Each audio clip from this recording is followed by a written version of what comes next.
नमस्कार दर्शक बंधुरा आमी एसे गेছি रेखार रान्नाघर निये। आमार आजकेर रेसिपि भापा दई इलिश। तो भापा दई इलिश तैरी करते की लागছে एकटू देखे निन। आमी एखाने 6 पिस इलिश माछ निয়েছি, केटे धुए परिष्कार करे नुन हलुद माखिए रेखेছি आगे थेके। आर संगे जा जा लागছে हलुद गुड़ो निয়েছি 2 चामच, कालो सर्षे 2 चामच, सादा सर्षे 1.5 चामचेर मतो पोस्त दाना, नुन लागছে स्वाद मतो, चीनी लागছে स्वाद मतो, निয়েছি अल्प एकटू टक दई, कटा काँचा लंका और लागছে রান্নার জন্য সরষের তেল। এই রেসিপিটা তৈরি করতে খুব একটা পরিশ্রমও লাগে না আর খুব খেতে সুস্বাদু দারুণ একটি বাঙালির লোভনীয় ইলিশ মাছের রেসিপি। তো এবার শুরু করি রেসিপিটা। প্রথমেই আমি একটি মিক্সি জার নিচ্ছি।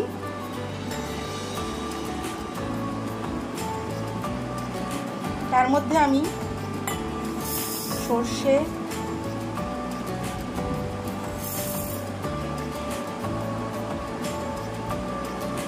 পোস্ত,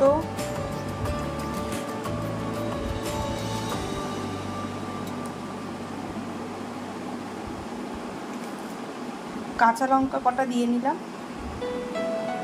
1 চিমটি আমি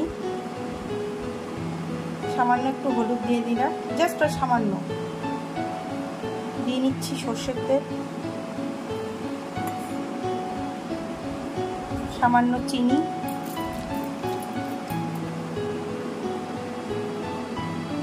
সামান্য নুন, কেন রান্নাতেও আমাকে নুন দিতে হবে তাই সর্ষে বাটার সময় সামান্য একটু নুন দিয়ে দিচ্ছি। দিয়ে এবারে আমি এটাকে মিক্সিতে একটা ফাইন পেস্ট করে নেব।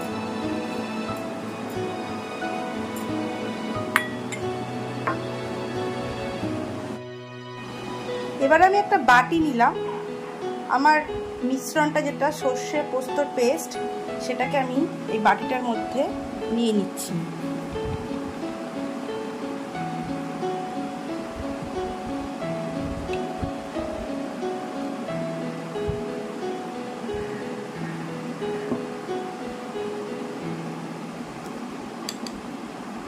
নিয়ে নিলাম সামান্য নুন, সেটা আপনি স্বাদ মতো দেবেন।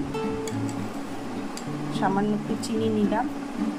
তো রান্নাতে চিনিটা না দিলে ঠিক তার ব্যালেন্সটা আসে না। আমি আগে একটু হলুদ দিয়ে রেখেছিলাম পেস্ট করার সময়, তাই এইটুকু হলুদ দিলাম। আবার মাছে তো সামান্য হলুদ আছে, হলুদটা বেশি দিলে ভালো লাগবে না। এবার যে দইটা আছে, দইটা আমি নিয়ে নিচ্ছি, নিয়ে এটাকে ভালো করে ফেটিয়ে নেব।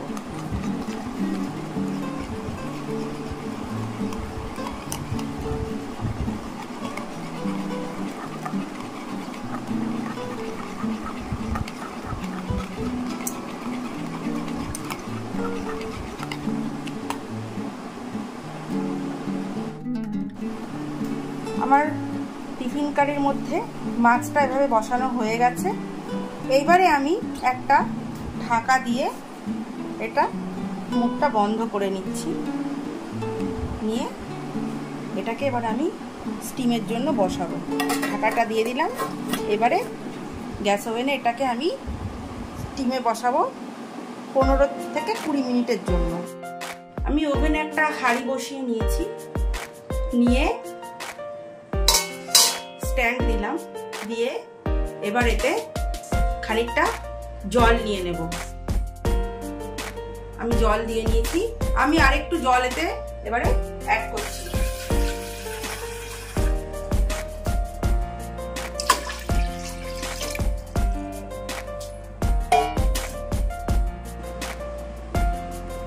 এবারে আমি আমার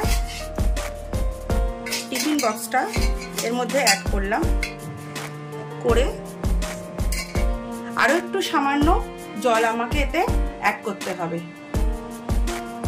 আমি আর একটু সামান্য জল অ্যাড করলাম যাতে কৌটোটার কিছুটা ওপর অবধি জলটাতে ডুবে থাকে, না হলে স্টিমটা ভালো মতো হবে না, মাছটা হয়তো কাঁচা থেকে যেতে পারে, স্বাদটা তার বিগড়ে যাবে। ব্যাস আমার হয়ে গেছে। আমি এবার একটা ঢাকা দিয়ে দিচ্ছি, দিয়ে এবারে হাই ফ্লেমে 10 মিনিটের জন্য রাখবো। প্রথম 5 মিনিট আমি হাইয়ে রাখবো, তারপরে আঁচটাকে একটু কমিয়ে রাখবো। 10 মিনিটের জন্য রাখলেই যথেষ্ট, কারণ ইলিশ মাছ খুব নরম মাছ আর খুব তাড়াতাড়ি হয়েও যায়। তো আমি এবারে ফ্লেমটাকে অন করছি আর ওয়েট করব 10 মিনিটের জন্য। তো দর্শক বন্ধুরা, আমার এই রেখার রান্নাঘর চ্যানেলটিকে লাইক করুন, কমেন্ট করুন, শেয়ার করুন, সাবস্ক্রাইব করুন। যারা আমাদের নতুন বন্ধু আছেন তারা আমার সঙ্গে এভাবে থাকুন। আমার রান্নাগুলো আপনারা বাড়িতে নিজেরা তৈরি করে খেয়ে দেখুন, বন্ধুদের মধ্যে শেয়ার করুন। নতুন নতুন রেসিপি ভিডিও পেতে আপনারা আমার এই চ্যানেলটিকে সাবস্ক্রাইব করুন এবং শেয়ার করুন, আর আমাদের নোটিফিকেশনের জন্য বেল বাটনটা ক্লিক করুন। আর এবারে যা রান্নাটা যেটা আছে সেটার জন্য আমরা 10 মিনিটের জন্য ওয়েট করছি। তো বন্ধুরা, 10 মিনিট হয়ে গেছে। এবার আমি গ্যাসের ফ্লেমটা অফ করে 10 মিনিটের জন্য ওটাকে ঠান্ডা হতে দেব, তারপরে ওটা পরিবেশনের জন্য তৈরি থাকবে। তো আমি আমার গ্যাসের ফ্লেমটা অফ করে দিলাম, আর এবার 10 মিনিট ওটাকে রেস্ট দেব। বাকি যেটুকুটা আছে ওর একটা সুন্দর একটা গন্ধ ওর মধ্যে মিলেমিশে যাবে, তাই 10 মিনিটের জন্য এবার আমি এটাকে রেস্ট দিচ্ছি।